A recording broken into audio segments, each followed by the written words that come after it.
Good afternoon. I'm Beth Keller from the Highland Park Public Library, and I'm joined today by my colleague, Grace Hayek at Glencoe Public Library. We'd like to welcome you to our program this afternoon, Gardens of the North Shore of Chicago.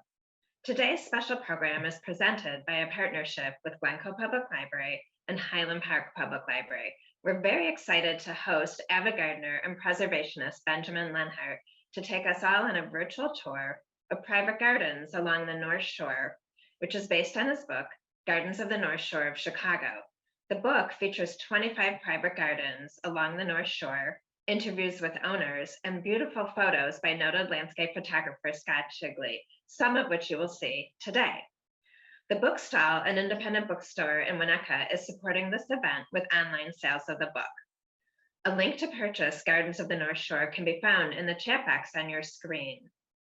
Proceeds from the sale of the book go to the Garden Conservancy, an organization that works to preserve, share, and celebrate America's gardens and diverse gardening traditions for the education and inspiration of the public.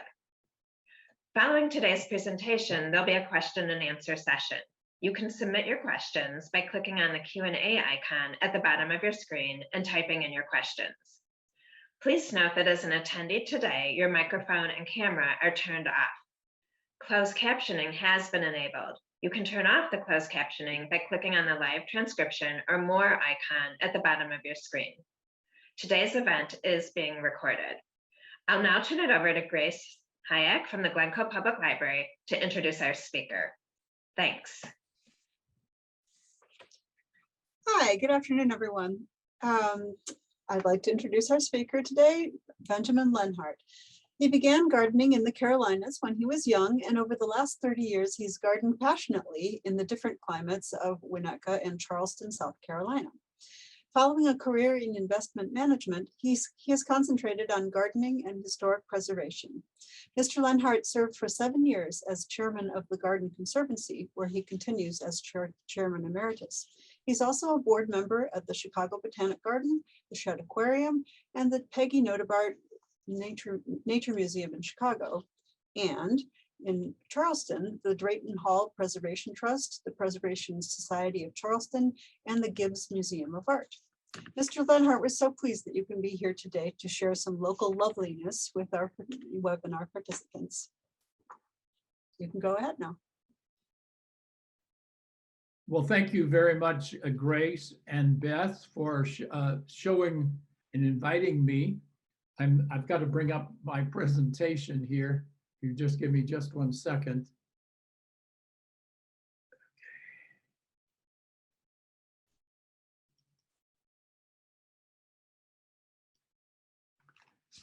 And I'd also like to thank Juan Reyes, who makes everything look perfect in doing these presentations, except for the little snafu that I had just now. But as Grace said, I'm going to spend the next 30 minutes or so talking to you about 25 very special private gardens on the North Shore, and also some highlights of the Chicago Botanic Garden. Afterwards, I look forward to answering any questions that you may have. As I said to Beth and Grace before, actually the Q&A session is my favorite part because I have an opportunity to interact with some of you. But first, I'm going to answer some questions that I've been asked since this book was released last October. First, why did I write this book? Well, there were 3 factors that influenced me. First, as you know, there are many wonderful books about gardens on the East Coast, the Southeast, the Northwest, and California. However, the Midwest seems to have been overlooked. In fact, no book about gardens on the North Shore has been published in over 100 years. So I wanted to let the world know about some exceptional gardens on the North Shore and the people who have created them. In addition, there are many different styles and sizes of gardens on the North Shore, and I wanted to show their beauty and the talents of those who created them. And thirdly, and equally important, I wanted to document these exceptional gardens for future generations. As Russell Page, the legendary English landscape designer, said once, there are few gardens that can be left alone. A few years of neglect and only the skeleton of a garden can be traced. In most cases, documenting gardens is the best way gardens can be preserved for the future. As some of you know, one of the programs of the Garden Conservancy is documenting outstanding American gardens. I am pleased to say that all of the photographs taken by Scott Shigley will be given to the Garden Conservancy for their permanent documentation collection. Another question I have been asked is, how did I select Scott as my photographer? When starting this project, I knew that it would be best if I could work with a local landscape photographer. This would allow us to photograph gardens at their prime and also to deal with the vagaries of the weather. So I spoke with Doug Hare and Craig Bergman, both prominent landscape architects in Chicago, who highly recommended Scott, who did photography for them also. Scott's a very talented photographer, as you can see, and most importantly, he's easy to work with and has become my friend. Another question that people ask is, how did you decide which gardens to include? There are many beautiful gardens on the North Shore. The common theme running through all these gardens is the interest the owners have in their creations. Some are dirt gardeners, while others are less so, but all share a passion and love for their paradises. The gardens reflect a sensitivity of place and a respect for the architecture of the house. Some gardens have showy, colorful beds, while others are light and dreamy. Some are highly structured, formal, and perfectly balanced, while others have evolved over time without a specific plan. No matter what the style, the plantings, or the size of the garden, all share excellence in design and horticulture. As Barb Carr, former president of the Chicago Botanic Garden, and whom many of you know, concludes in her foreword, Ben once told me, great gardens have souls. Gardens of the North Shore of Chicago is a collection of exceptional gardens that Ben has ensured are gardens with souls, all reflecting the visions of the people who dreamed of them and the people who made them. As I mentioned earlier, I wanted to show the diversity of gardens on the North Shore, so I have included 25 private gardens. I grouped these gardens in the book into 4 categories: classic, contemporary, country, and naturalistic, based on the predominant style of the garden. We begin with classic gardens. This photo shows one of the vibrant mixed borders in the pergola garden at Camp Rosemary as you walk towards the walled garden. Let's turn to Karen and King Harris's garden in Winnetka. Charles Stick of Charlottesville, Virginia, developed a series of garden rooms separated by yew hedges with boxwood demarcating pathways and borders. This photo, which was taken from the second floor of the house, shows a path leading from the dining terrace to the perennial garden with peacock topiaries in the distance.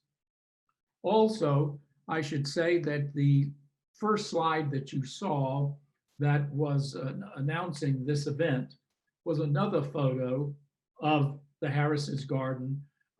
It is the circle in front as one comes into the drive and the motor court in front of the house. The rose garden, enclosed by yew hedges, consists of boxwood edged beds containing David Austin shrub roses in Karen's favorite shades of pink, coral, and white. Garden Hybrid is my name for this classic garden in Glencoe. When the owners purchased their Georgian Revival house over 20 years ago, they asked landscape architect Scott BYRON to help create a combination of the formality of a French garden with the color and looseness of an English garden. Windows and terraces offer views of two matching boxwood parterres on either side of this intervening grass carpet, which is bordered by perennial beds in shades of lavender, blue, pink, and white. On a foggy day, Scott photographed this graceful ancient hawthorn tree, which is artistically braced for support and surrounded by a circle of boxwood. The garden owners are collectors of contemporary art. On the upper pool terrace, Jean-Michel Orthanel's mirrored glass sculpture contrasts with the lilac standards and the tightly clipped boxwood. Beauty without boundaries is the garden of Shirley and Pat Ryan in Winnetka and was designed by landscape architect Deborah Nevins. As a young girl living in Indiana, Shirley developed a love of tulips because each May, her parents took the family on a pilgrimage to Holland, Michigan for the annual Tulip Festival. In the tulip garden, an allée of mature honey locust trees presides over large drifts of tulips in various sizes, shapes, and colors. Terracotta pots line the allée with peony-shaped Angelique tulips.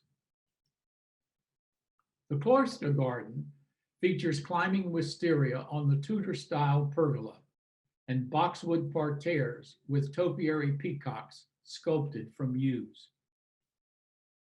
Deborah Nevins designed this creative boxwood amphitheater with 4 white crabapple trees on the ridge. This verdant delight can be seen from both the terrace as well as from the interior swimming pool. Maureen and Scott BYRON's garden was naturally designed by Scott, a landscape architect. Maureen wanted a large screen porch for family dining and entertaining.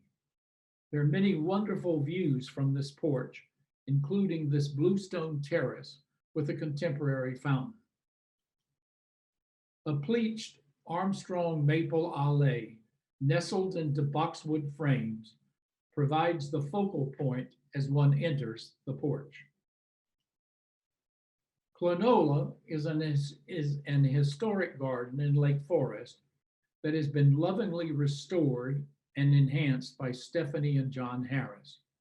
Landscape architect Charles Stick, who designed John's parents' garden that we saw earlier, worked closely with the Harrises to fulfill Stephanie's motto, doing everything right by the house and landscape.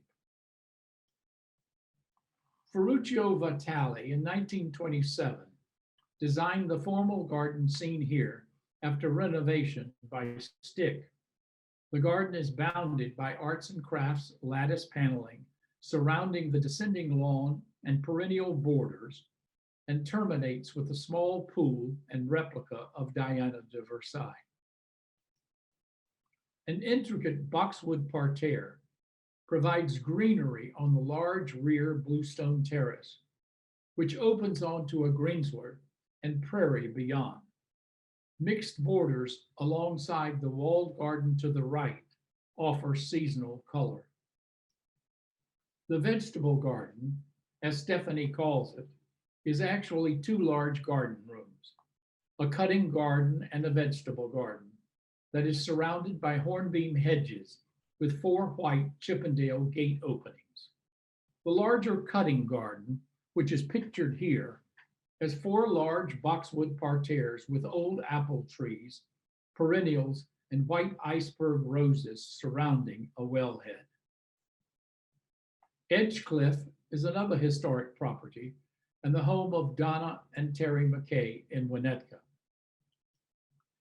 Lead containers filled with pale and deep pink geraniums, purple petunias, and coleus flank the entrance to the French manor house. Craig Bergman reimagined the landscape that was originally designed by Catherine Brewster in the early 1930s. The walled garden displays a limestone-edged fountain and lawn panel surrounded by exuberant mixed borders and overflowing antique urns.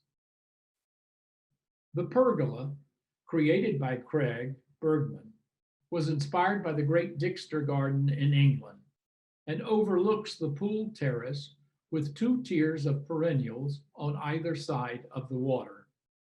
As Donna says, when the grandchildren visit, they almost swim among the flowers. Now we turn to Peggy Crow's garden in Lake Forest. This portion of the garden was designed by Rosemary Very, whom Peggy and her late husband Jack met while attending the Chelsea Flower Show some years ago. Rosemary took up the assignment and enlisted Craig Bergman to be her man on the ground regarding plantings and installation. Here is the quadrant garden room exploding with perennials. The plane tree allée, designed by Jack, is punctuated with terracotta pots filled with boxwood globes and terminates with a sculpture by John Kearney. Halcyon Lodge, a name given to the property by the original owners in 1905, is located in Lake Forest. The parterre garden was part of the original design, but the garden owner reduced the size of each quadrant to provide for larger pathways. The formal garden seen here burst forth each spring with tulips and other bulbs, and later with perennials and annuals in the summer. Also, as you may recognize, the cover of the book is this same parterre garden, but in summer bloom. This is a photo of one of 2 matching borders in the courtyard garden. Elegance is created with white perennials and annuals, along with mock orange shrubs and large lead urns perched in lattice-backed alcoves. Camp Rosemary in Lake Forest is the creation of the garden owner with the assistance of landscape architects and designers. The parterre garden is filled with a combination of blue and lavender perennials and annuals, with white and lavender roses on the outer edges. The manicured striped bentgrass lawn can be seen in the background. The pergola garden, the first garden that was created by the owner, consists of 3 mixed borders facing each other. This one has a rarely seen Bradford pear hedge as its backdrop and includes perennials and annuals, all in the garden owner's favorite colors of pink, fuchsia, lavender, and blue. The earlier photograph introducing classic gardens was the opposite mixed border in this same pergola garden. The white garden is an intimate alcove surrounded by hydrangeas, bugbane, variegated dogwood, flowering dogwood, and perennials. A tall Chinese female figure stands at the end and also at the entrance. Now we're going to move to contemporary gardens. This is a view of alliums bursting in late spring in a bed in front of the contemporary house of the BLUHMs in Winnetka. Andy and Amy BLUHM commissioned Doug Hare to create an artistic blend of naturalistic plantings in the front of the property with contemporary design near the lake. Here we see a portion of the curving entrance drive with Lake Michigan in the distance. Drifts of ladies' mantle, alliums, and betony carpet the woodland. Terraces on 3 different levels offer options for dining, entertainment, and sports activities. Descending from an upper level to the pool is a wide grass slope with adjacent triangles and rectangles of euonymus. The late John Bryan and Neville Bryan decided they wanted a guest house for their children and grandchildren, hence the summer house. The house is located near the original dairy farm complex in Lake Bluff. Peter Wirtz of Belgium created a contemporary landscape in keeping with the John Vinci designed two-storied glass and stucco building with its viewing tower. Here we see three canals reflecting the viewing tower and the ever-changing sky. Tightly clipped asymmetrical hornbeam hedges, the trademark of Peter and his famous father Jacques, surround the east side of the house and provide dramatic linkage with the adjacent pastures. The Garden of Curves, my name for this garden located in Winnetka, was designed by landscape architect Doug Hare. The two-story stucco pavilion was designed by architect Larry Booth. Three giant rough-cut stone slabs surrounded by rhododendron, Rogersia, pachysandra, and ferns greet visitors. A path winds through the woodland with a carpet of lady's mantle and ornamental allium. Curved, irregular herringbone stone walls contain the swale of lawn seen in the background. The next section of the book covers country gardens. This is a photo of an extensive Mayapple grove at CRABTREE Farm in early spring. When visiting METTAWA Manor today, you would certainly not know that Donna LaPietra and Bill Curtis had little experience with gardening when they purchased METTAWA Manor in 1990.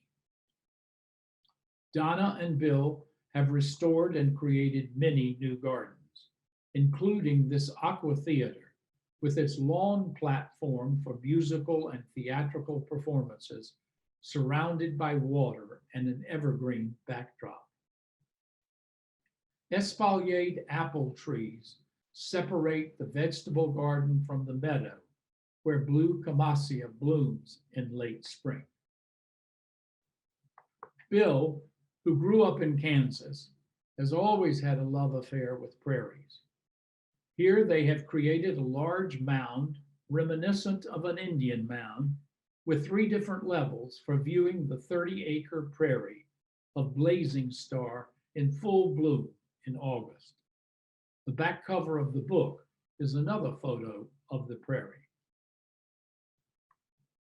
Anne and Brian BALUSEK have been gardening together since they were first married. After moving to Winnetka, they engaged Craig Bergman to help create pocket gardens around the house. The hornbeam bower shelters a vintage statue at the entry to the motor court. Anne is a master at mixed plantings, placing peonies, roses, delphiniums, and poppies in beds as if they were flowers in a vase. CRABTREE Farm, located in Lake Bluff, is an historic property and was purchased by the late John Bryan and Neville in 1984. In the rose garden, near the entrance to the house, pink and yellow hybrid tea roses fill boxwood-edged parterres, while climbing roses, Clematis jacquemani, and ferns hug the perimeter. The heart of the gardens at CRABTREE Farm is Neville's cutting and vegetable garden. Bordered on one side by a line of Pleat's crabapple trees, boxwood-edged beds contain colorful zinnias, snapdragons, and perennials blooming in late summer. John wanted his own garden, so he created a formal walled garden across from Neville's cutting and vegetable garden. The centerpiece is a large antique lead cistern overflowing with sedum facing a lawn panel surrounded by perennials with hydrangeas climbing the walls. The gardens at 900 in Lake Forest combine the professional and personal lives of Craig Bergman and Paul CLOUE in an historic architectural complex. The West Gardens feature double mixed borders planted with daylilies, bee balm, phlox, and other perennials, with 4 large hornbeam cylinders in the distance. A snowfall of pink crabapple blossoms appears in spring. One of Craig's favorite spots is the shade garden, which features brightly colored coleus, chartreuse Japanese forest grass, a golden Japanese maple, and silvery blue brunera. When looking at this slide, you may say, Fredonia, Wisconsin is not on the North Shore. Why is this garden included? Well, the answer is, I visited Joe Gromacki's garden some time ago and was blown away. I wanted to find a way to include this garden in the book. I asked Elizabeth White, my editor, if I could cheat a little and say that Fredonia is just a little north of the North Shore. And she said, yes, we've done that kind of thing before. Joe, a passionate preservationist and collector, acquired the property 2 decades ago. He has created a rural farmstead featuring colonial-style gardens filled with heirloom plants. Here is a view of 18th century style falling terraces separated by grassy slopes and paths. At Kelton House Farm, like in the 18th century, the highest fall, which is closest to the house, contains the rarest plants.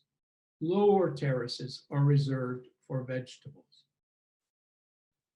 A boxwood parterre, vegetables, and sunflowers can be seen on the second fall, with a garden house and a peafowl house in the background. Interestingly, the peafowl house is elevated by 8 English saddle stones.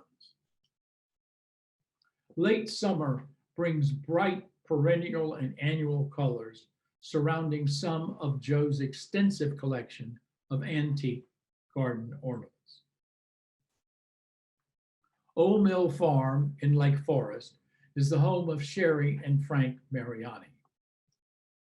Over the years, Frank has created a number of gardens on the property. His first garden was the enclosed vegetable and cutting garden.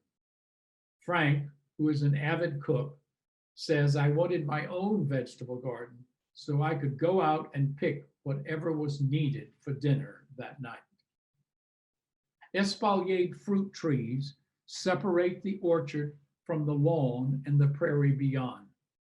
Frank renovated the prairie, where today more than 15 species of prairie grasses grow alongside flowering perennials such as purple coneflowers, Culver's root, and New England asters. A seemingly endless vista towards the prairie extends out beyond lush perennial borders of astilbe, coneflowers, Culver's root, and the queen of the prairie. Sarah and Jim TENBROEK live in Lake Forest on property that was once the first CRABTREE farm of Grace Duran before she moved the dairy to Lake Bluff. Craig Bergman assisted the TENBROEKs with the design of the garden. Sarah says when they purchased their house, there were no crabapple trees present, even though the property was the site of the first CRABTREE farm. So Sarah said, we need to have crabapple trees. Today, a cloud of white crabapple blossoms highlight the formal ivy-clad entrance in spring. The formal garden to the west of the house includes 4 quadrants of roses, delphiniums, foxgloves, lilies, catmint, and one of Sarah's favorites, peonies. Cindy and I purchased our house in Winnetka in 1980. I have since then relied on trial and error for the creation of the garden.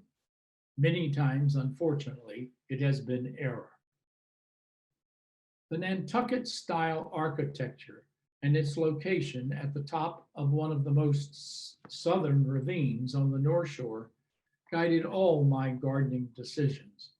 Stone steps descend through terrace borders which are filled with perennials and annuals. The ravine garden is an inspiration from a visit Cindy and I made some years ago to Quatre-Vents, the incredible garden in Canada of Garden Conservancy founder Frank Cabot. Today, giant Japanese butterbur, one of my favorite plants, mingles with Joe Pye weed, irises, variegated sweet flag, and ferns. In early June, Siberian iris and giant Japanese butterbur emerge in the moist soil of the ravine adjoining the woodland garden to the upper right. The last section of the book is focused on naturalistic gardens. Here, crabapple trees mark a meadow opening at Kathy and Don Levin's garden in Highland Park. Don, who is a devoted conservationist, 30 years ago enlisted Scott BYRON to save and restore 14 acres of abandoned farmland in Northwest Highland Park. Today, there are over 2.5 miles of sandy gravel paths that meander through indigenous trees, shrubs, and flowers. Wooded walkways suddenly open up to a prairie and sky. Bordered by sweeping, soft-colored perennials and annuals, the pond is a refuge for birds and other wildlife. The late Mary Ann McLean created, with the help of Craig Bergman, an amazing garden in METTAWA. A diverse and significant Asian sculpture collection that was assembled by Barry McLean was the impetus for Mary Ann's garden. Bergman designed floating islands in a naturalized setting amid a Midwest forest with strategically placed sculptures and other antiquities. Seen here, a zigzag gravel path leads to the elevated Ming Dynasty stone temple and columns in the background. Tang Dynasty horses wander in the brilliantly colored maple and oak forest in autumn. A walled garden known to neighborhood children as the Secret Garden is the paradise of the late John Green and his wife Jean, and which they created for their family over 30 years ago.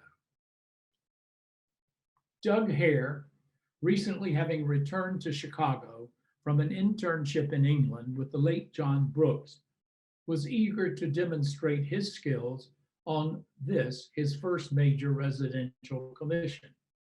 Shallow steps with lady's mantle, lamb's ear, and other perennials growing out of the gravel treads in Beth Chatto fashion descend from the terrace to the lawn and the pond.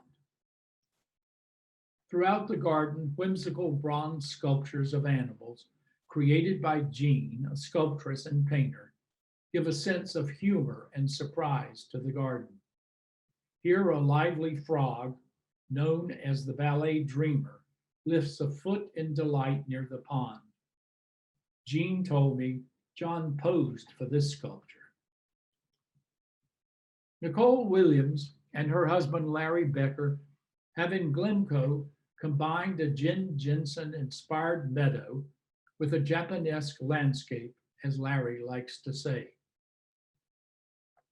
The garden has a collection of over 50 cultivars of Japanese maples, rare shrubs, and trees. Throughout the growing season, Larry prunes all of the maples as well as the conifers. Japanese painted ferns and Japanese maples of different colors and sizes line the path to the shade garden Torrey Gateway. A canary yellowed yellow flowered magnolia and the russet leaves of a Japanese maple are harbingers of early spring. A moon bridge and Japanese tea house are seen in the distance. Cone flowers, ornamental alliums, astilbes, hyssops, and bear's breeches create bold drifts of color in the upland meadow in full summer. The historic Rumsey estate, which was designed by Jen Jensen in the early 20th century, is the home of Sandy and Roger Daramidi today. Surrounding the house, landscape architects Claire and Ryan Kettlecamp created picturesque style gardens in keeping with the English style manor house. Giant blue lobelia blooms in the clearing of native grasses and prairie perennials that evokes the work of Jen Jensen. The Mayflower Ravine runs through the property. Over the past century, the ravine had suffered greatly with erosion, fallen trees, and collapsed tableland. Roger wanted to restore the ravine to the natural look of the Jensen era. The restoration became an outstanding 5-year engineering project. Listen to this. More than 1 million pounds of topsoil was spread and native plantings of more than 275 trees, 3,400 shrubs, and over 39,000 perennials were installed. Today, the natural beauty of the ravine glows in autumn. The last garden in the book is the world-class Chicago Botanic Garden in Glencoe. This garden has been an inspiration for many of the garden owners and landscape architects and designers represented in the book.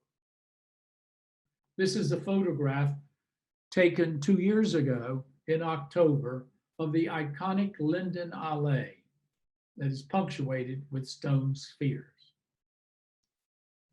John Brooks, the late English landscape designer mentioned earlier, created the Helen and Richard Thomas English walled garden.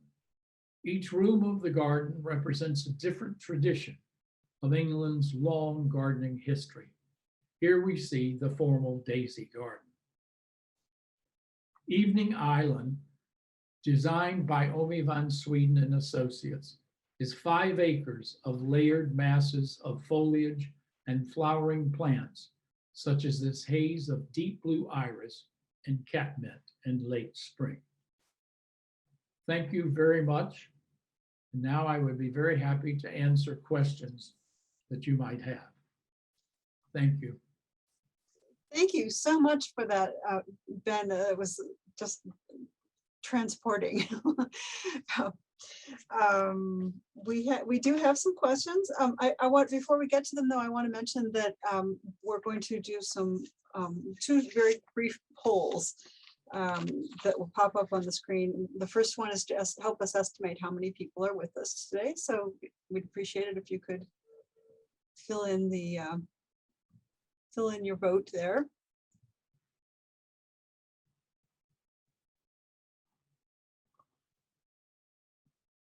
Thank you.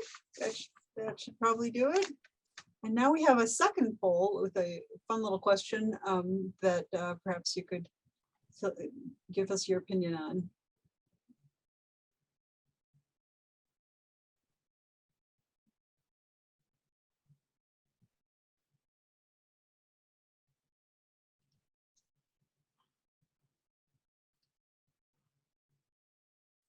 Okay, and I think that we'll probably be able to see the results of that. Oh, here we go. Strong showing for naturalistic, followed closely by classic.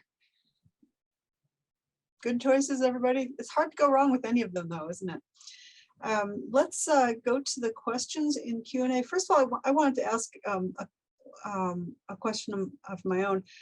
How did you manage to select 25 gardens? There must be at least twice as many that are also great. What was your selection process, please? Well, Grace, I I knew many of the gardens in the book. I knew the garden owners over the years. And so that was one group, of course, that I gravitated towards. However, some of the landscape architects in Chicago, they knew I was writing the book. And so I asked them to, did they have any gardens that they thought I should take a look at and perhaps include in the book. So I did and included some of those. But I'd say the vast majority out of the 25, I think there was probably no more than 4 that I didn't know. That doesn't mean I know every garden by a long shot. And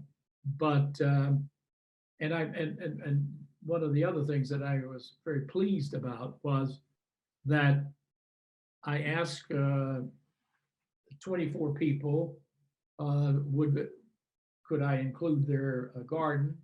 And everyone said yes. I didn't have anyone who said no. Some did ask that I not use their name, which of course was no problem. But and even that is interesting that as you can tell, there were very few of those that didn't wish for their names to be disclosed. No, I'm sure it was tremendously encouraging for everyone who was asked.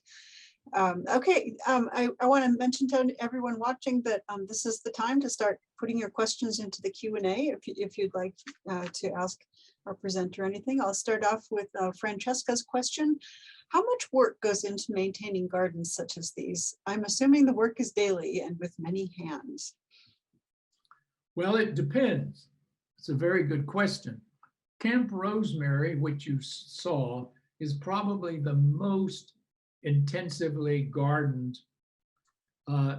Right now, when the gardening season is at its highest, there are 12 gardeners at that garden. Now, there are 3 year-round. The other 9 are seasonal. So, for example, they have a crew of 3 people who mow the grass 3 times a week. So that's that group. Then they have others who do weeding, cultivating, trimming, snipping, deadheading, etc. So it's an incredible operation. Then there are other gardens in the book that have certainly once a week lawn or gardening maintenance, but maybe only a half a day with someone of a, like a gardener coming in, and with them doing things too. I mean, which can be every day. So but it varies. So you can go from, enormous amount of resources and people to more manageable. But in all cases, there is work going on at least once or twice a day in a week in those gardens. And when you mentioned that some people are dirt gardeners, what do you mean by that? Is that is a dirt gardener the person who's holding the shovel? Yes, a dirt gardener is a person like me. I actually get in the, I'd go in my garden and I dig and transplant and do this and that, and I get dirty. There are what are called white glove gardeners. Those are people who, from a distance, look at their garden, but don't do it. In all of these cases, as I said in the book, the people who are involved with these gardens, they vary from dirt gardeners, but I don't think we have any white glove. We had no white glove gardeners in the group. Great, thank you. Shelley and Jim want to know, is your name affiliated with the Botanic Garden Lenhardt Library? Yes, the answer is yes. My wife and I are delighted to be able to support the garden with, I'll put a plug in for the library, with one of the most amazing rare book collections in the United States. We have over 4,400 rare books stretching back to the 15th century. It is a wonderful library, and members are free to go in and look at these marvels whenever they want. I just want to point that out to people. Some people don't know that. Okay, Ilana asks, what are the yearly upkeep budgets? I imagine this varies quite a bit between gardens. And what were some of the installation costs of the gardens? Well, I don't feel that, one, I don't know the answer, to be honest, of those. I can take some decent guesses, but I don't think it would be appropriate for me to say that. But I can tell you, like in the case of Camp Rosemary, it takes an inordinate amount of resources to have 12 gardeners during the season and 3 full-time, in January and February. And that doesn't even count the watering bill or the fertilization or the plants that, the annuals that have to be, they're many perennials, but they're certainly annuals. So you add it all up, it's considerable. To more modest, versions. But in all cases, gardening, it's interesting. In the, when Chicago, many of the houses on the North Shore were being built in the 20s and 30s, and even in the teens. That's 1910 and 20 and 30. Very large houses were being built, and it is reported that up to 100 gardeners were on some of the estates in Lake Forest. But those were the days when there weren't income taxes and other things, and so the major, very successful industrialists could do it. That's something that's not today. And in fact, regrettably, for me to hear this, some people feel that having a garden is a negative when you're trying to sell your house, because people say, well, what does it take to manage that or keep that up? And it does take some resources, but it really takes mostly a passion and a love. And if you have that, you can do a hell of a lot yourself. Another thing that struck me while you were going through these gardens is the time frame. These are not impulsive decisions. These are commitments over not just years, but I think decades to realize. Can you speak to that a little bit? Well, I'll give you I'll comment on my own personal, because that's maybe easiest. When we started, when we bought our house in 1980, of course, the topography is still the same that we have today. But we had a growing family, and I didn't have that much time to go out, and I had a job and had to traveled a lot. So anyway, but I did a portion nearest the house, which most people do. But as time allowed, and then as I mentioned, as I went to visit Frank Cabot's garden in outside Quebec, and saw his fabulous ravine garden. Well, I had a ravine, but my ravine consisted of mostly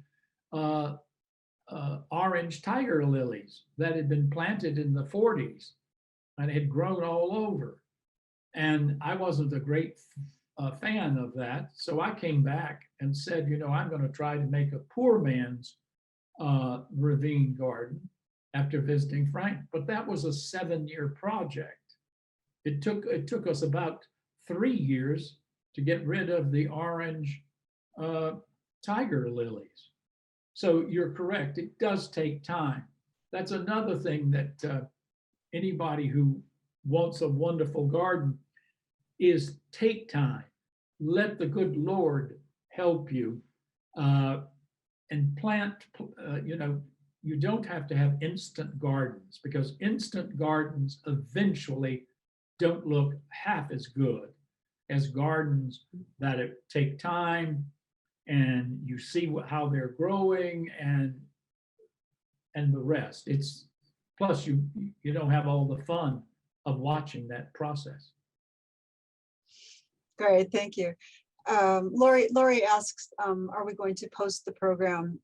Yes, this program is being recorded and it will be on the YouTube channels of both the Glencoe and the Highland Park libraries within a few days.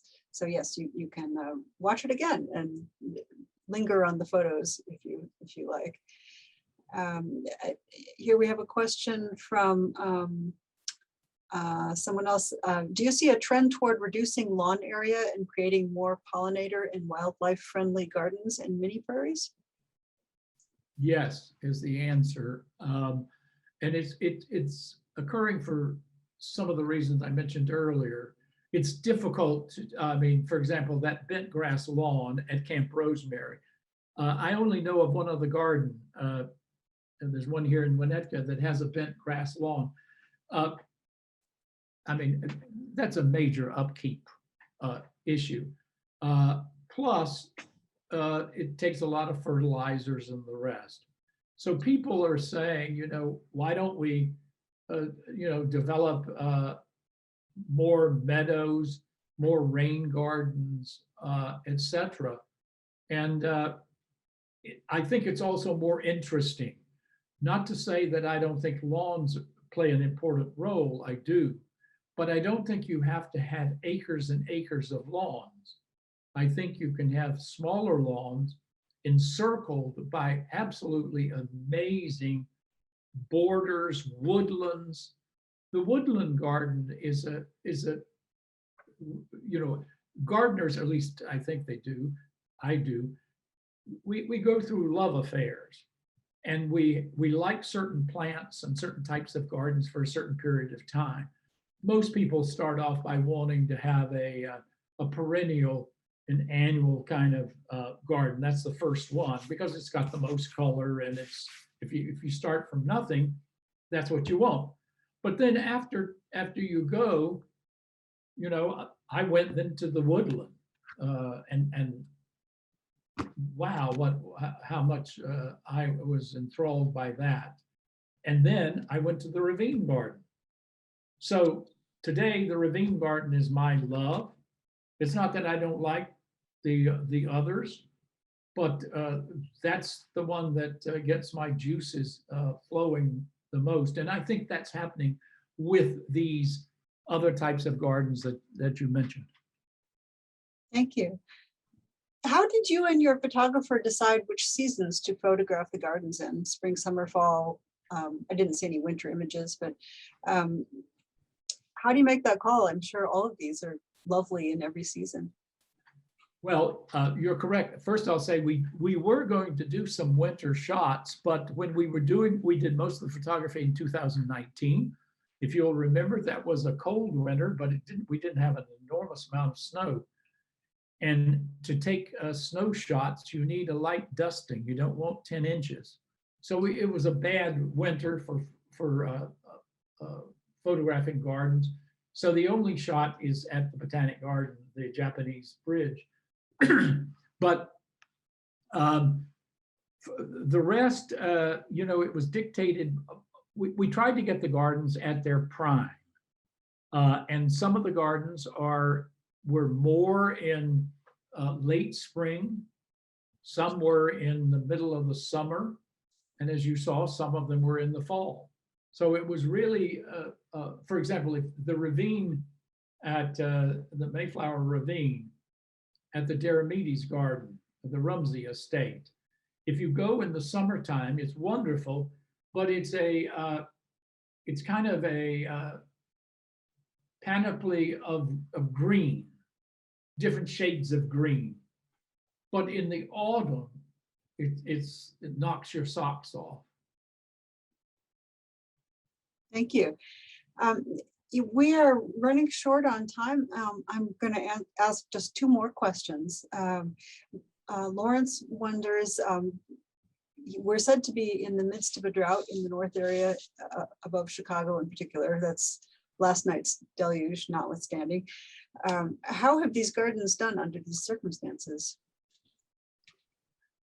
Well, all of the gardens have irrigation systems. So for the most part, they're being watered and they're getting supplemental water for the trees and the major shrubs. So they'll do okay. But I'll just tell you quickly, Bartlett Tree, whom I use, I was talking to them recently, and they said that this drought, semi-drought that we've had, that we won't see the effects of it much next year, but when we'll really see the dying back of more trees will be in the second and third years, because trees take a long time to both die and also to grow. So when people next year say, oh, well, the drought wasn't really a big problem, that might be too soon to claim that. Right. We'll see. Thank you. And then finally, I wondered if you know of any opportunities to tour any of these gardens. I'm sure a lot of people out there are wondering, how can I get in and see it for myself? Yes, well, the answer is the Garden Conservancy has for many years sponsored a program called Open Days. If you go to gardenconservancy.org, you can look at it. And just this past weekend, Camp Rosemary was open. Camp Rosemary will be open on September the 12th for limited amounts of people. But each year we have various garden tours, and we had Craig Bergman's and Peggy Crow's was on in the last day of July. So I am hopeful that over the next several years that more of the gardens that are in the book will be available. So you can check on again on the Open Days portion of the gardenconservancy.org. Thank you. Definitely. Well, thank you very much for a wonderful program. This has been just a delight. I'm sure Beth would join me in saying we appreciate you having us, letting us present to you today, and thank you everyone in the audience for joining us. Beth, do you have anything? Yes, I wanted to, again, Grace, as you mentioned, thanking everyone for joining us, and thank you, Ben, for sharing the most beautiful photos of the beautiful gardens around here.